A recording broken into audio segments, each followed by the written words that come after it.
Hello everyone, my name is Yasmin Abdullahi. I'm going to be presenting for you today my sociological imagination project. I'm going to start off with my own personal experience, so I'm going to give you a little bit touch base on what sociology is. Sociology is considered the scientific study of human social relationships, groups, and societies. Society plays a huge role on the way we are, our behaviors, the people around us, what they mean. I explained a couple. Number one, starting with the primary group being my family that I live with in this home.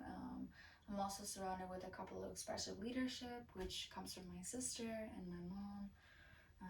Next, I'm going to touch base on sociological imagination.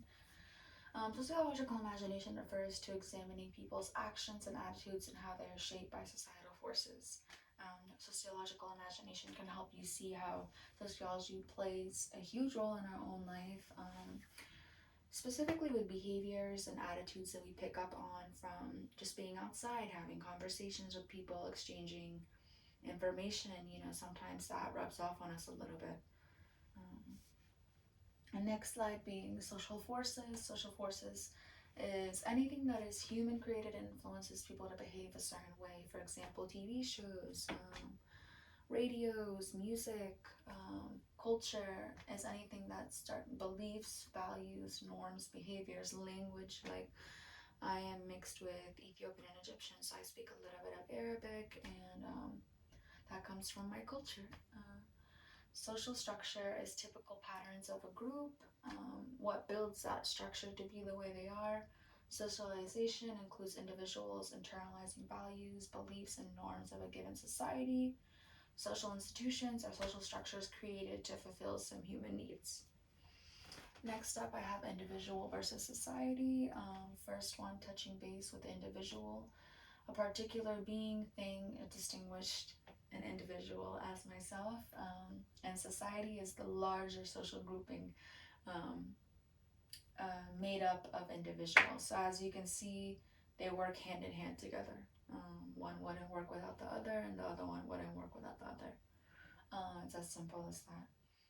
Micro level. Micro level is a study of small groups and individual interactions. So micro meaning smaller spectrum. Our conversations, our behaviors, our patterns, all of that is micro level because it's smaller. Macro level, the study that trends between larger groups, macro meaning larger, in society, like law, society, culture, as we touched based on earlier, norms and values. Sociological theories. Symbolic interactionist is the best sociological theory because it tends to focus on things on a micro level, meaning smaller. Symbolic interactionist mainly focus on the relationship between an individual and society. That's why I believe that's the best sociological theory there is, to focus on individuals and society. Research methodology, I chose qualitative research. Is the best use to understand the relationship between an individual and society. The reason I say this is because I feel like quantitative reasoning is focused more on numeric, statistical numbers, versus qualitative focusing on the relationship between the individual and society, as we spoke of earlier. From my own personal experience, I would use qualitative reasoning as well, because quantitative reasoning focuses on, as I said, measurements and numerical information. That is the end of my slideshow. Thank you so much for watching, and that'll be it.